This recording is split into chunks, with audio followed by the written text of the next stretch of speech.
प्रिय विद्यार्थियों, ऑनलाइन कक्षा में आपका स्वागत है। आप सभी को शिक्षक दिवस की शुभकामनाएं। आप अपने जीवन में जो कि आपके सत्प्रेरक रहे, सर्वप्रथम आपके माता पिता, फिर आपके परिवारजन, भाई बंधु बांधव, सहपाठी, अच्छे मित्र और शिक्षक, जिन्होंने आप सभी को जीवन को सही दिशा और समय समय पर आपको मुसीबतों में मार्गदर्शन दिया हो, उन सबको आप सम्मान कीजिए। ये शिक्षक दिवस और शिक्षकों को आप सबका सम्मान है। आज अपन जो चर्चा कर रहे हैं इस ऑनलाइन क्लास में, वो है सहायक संधि। ईस्ट इंडिया कंपनी के जैसे ही साम्राज्य स्थापित हुआ, 1772 में ईस्ट इंडिया कंपनी ने भारत में स्थायी राजनीतिक सत्ता के रूप में अपने आप को स्थापित किया। बंगाल में उसने अपने आप को राजनीतिक शक्ति के रूप में स्थापित किया। एक व्यापारिक कंपनी के स्थान पर अब वो राजनीतिक सत्ता या शक्ति के रूप में स्थापित हो चुकी थी।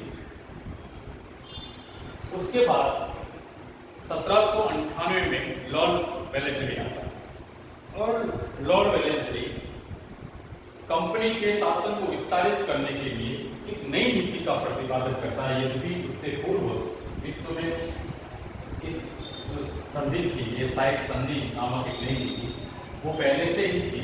भारत में इसको स्थापित करने वाला था लॉर्ड वेलेस्ली। अब क्या है सहायक संधि? सहायक संधि का अर्थ है सहायक, एक दूसरे का सहायक होना। इस संधि के जो शाब्दिक अर्थ है एक दूसरे की सहायता करना। यद्यपि इसमें जो मूल भावना ये थी कि ब्रिटिश कंपनी अपनी सहायक संधि के माध्यम से अप्रत्यक्ष रूप से जो भारतीय रियासतें थी उन रियासतों पर नियंत्रण स्थापित करना। क्या कारण रहे हैं इस संधि के? इस संधि का सबसे महत्वपूर्ण कारण था लॉर्ड वेलेस्ली का स्वयं का साम्राज्यवाद।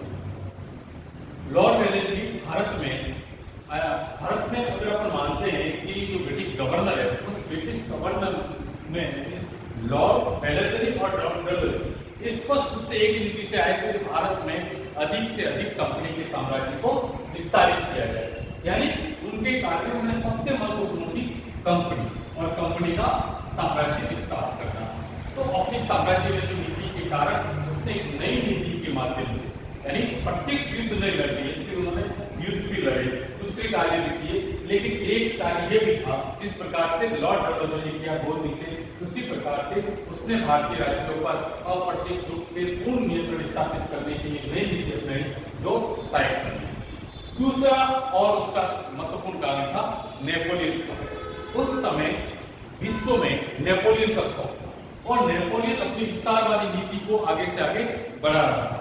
तो स्वाभाविक रूप से जो विश्व में दो शक्तियां थी, फ्रांस और इंग्लैंड, ये स्वाभाविक शत्रु थे और वहां पर भी नेपोलियन ने भी उन दोनों में संघर्ष था। महाद्वीपीय व्यवस्था के बहुत सारे ऐसे कार्य किए। तो इन दोनों में जो वैमनस्य था, उसी का परिणाम ये था कि किसी न किसी रूप से जो नेपोलियन का विस्तार है वो विस्तार पूर्व की तरफ न हो, और पूर्व की तरफ नेपोलियन का विस्तार हो तो कंपनी के राज्य को उत्तरी पूर्वी सीमा पर एक बफर जोन के रूप में कोई न कोई स्टेट की आवश्यकता थी, जहां कंपनी की सेनाएं और नेपोलियन की सेना का सामना कर सकते थे। कुल मिलाकर ये बात नेपोलियन के प्रवेश को रोकना था। और उसकी क्या शर्तें थी? ये जो संधि थी, उस संधि की सर्व प्रमुख शर्तें ये थी कि जो भी रियासत इस संधि करती थी तो वो कंपनी के, उसके वैदेशिक मामले और रक्षा मामले वो कंपनी के अंतर्गत निहित होंगे। यानी वो जो रियासत जो संधि करती थी कंपनी से, उसको किसी प्रकार से युद्ध या किसी और से मित्रतापूर्ण संबंध स्थापित करने के लिए इसकी स्वीकृति लेनी पड़ती थी, वो थी कंपनी की स्वीकृति लेनी पड़ती थी। हर जो रियासत थी उसकी राजधानी में कंपनी की सेना स्थापित हुई। दूसरा, उसके दरबार में कंपनी का एक रेजिमेंट भी स्थापित होगा। और अगर कोई जो है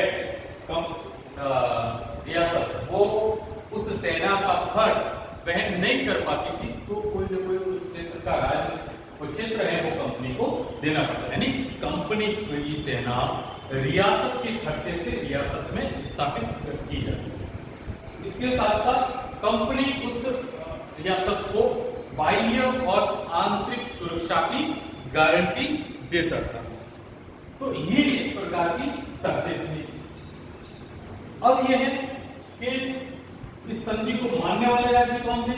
तो सबसे प्रमुख राज्य पहला था वो हैदराबाद।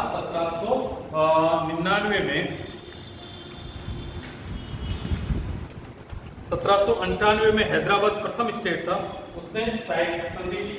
फिर 1798 में अवध ने, फिर मैसूर 1799 में, मराठों ने अलग अलग संधियां की, पेशवा ने 1802 में, फिर भोसले व सिंधिया ने 1803 में सहायक संधि की, गायकवाड़ ने 1804 में और होलकर ने 1805 में। यानी जो मराठा की 500 शक्तियां थी उसने एक के बाद इनके एक संघर्ष हुआ। 1799 से 1803 में द्वितीय आंग्ल मराठा संघर्ष, उसके बाद ये संधियां की गई, सहायक संधियां। फिर कर्नाटक, पंजाब और सूरत, इन सभी स्टेट ने संधियां की, सहायक संधि की किसके? कंपनी से। और इस कंपनी का इस जो सहायक संधि थी, उस सहायक संधि में सबसे जो प्रमुख फायदा था वो अंग्रेजों को मिल रहा था। कैसे मिल रहा था? इस सहायक संधि में कंपनी अपने आप में शक्तिशाली, यानी उनको बिना किसी आर्थिक व्यय करने से भारतीय रियासतों में अपनी सेना रखने का साधन मिल गया। तो जब कभी भी कंपनी का दूरस्थ क्षेत्रों में, यानी उत्तर पूर्व बंगाल में कंपनी का स्टेट है और पश्चिम में अगर उसको सेना की आवश्यकता है तो वो अपनी सेना को वहां से आसानी से मूवमेंट कर सकती थी और उस विद्रोह को दबाया जा सकता था। उसके कंपनी के रियासत में एक रेजिमेंट रखने का जो अधिकार प्राप्त हुआ।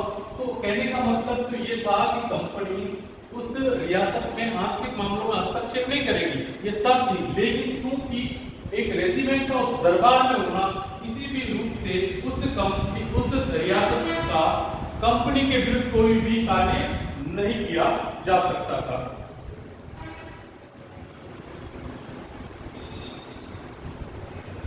तो ये जो थी उसके जो वैदेशिक मामले थे, यानी कोई भी विदेशी जो यूरोपियन कंपनी थी उसके किसी भी के साथ में संधि कर सकती थी और न ही उसके किसी भी ब्रिटिश कंपनी की स्वीकृति के बिना किसी को भी वहां पे नौकरी भी दे सकती, यानी यूरोपियों को बाहर निकालना।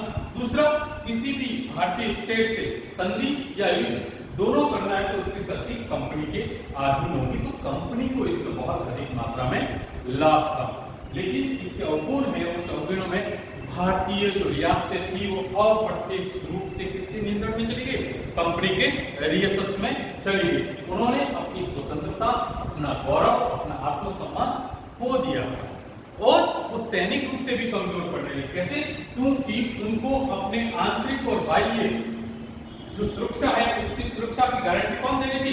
कंपनी दे रही थी। तो उन्होंने अपने सैनिक संसाधनों पे ध्यान नहीं दिया और जब कंपनी ने उन राज्यों को अपने अंदर प्रत्यक्ष रूप से मिलाने की कोशिश की गई तो ये सैन्य रूप से उसका अवरोध करने में नाकाम रहे। फिर एक और है, उसके जो रियासतें थी उन रियासतों के आर्थिक संसाधनों का दोहन किया जा रहा था। कैसे?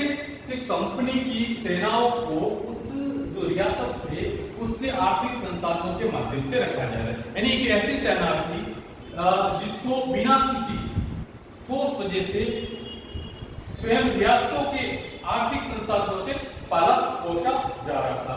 उनकी आंतरिक मामलों में या आंतरिक जो नीतियां थी वो प्रभावित होने लगी। तो कुल मिलाकर इन सहायक संधि ने भारतीय रियासत जो इस संधि को मानने वाले थे उनको आंतरिक और बाह्य रूप से कमजोर कर दिया। यद्यपि कंपनी ने उनको आंतरिक बाह्य सुरक्षा प्रदान की गई लेकिन उनको अंदर से खोखला कर दिया गया। और जब लॉर्ड लिटन और उसके बाद की जो गवर्नर आए उन्होंने आसानी से इन राज्यों को अपने अंतर्गत प्रत्यक्ष रूप से मिला दिया गया। कंपनी को बिना किसी खर्च के भारतीय रियासतों के आंतरिक और बाह्य मामलों पर नियंत्रण स्थापित कर दिया गया। तो ये जो सहायक संधि थी वो ब्रिटिश जो कंपनी थी उसके साम्राज्य विस्तार और भारत में उसकी जो शासन स्थापित करने की दृढ़ता थी, उस दृढ़ता को और अधिक मात्रा में प्रबल किया। धन्यवाद।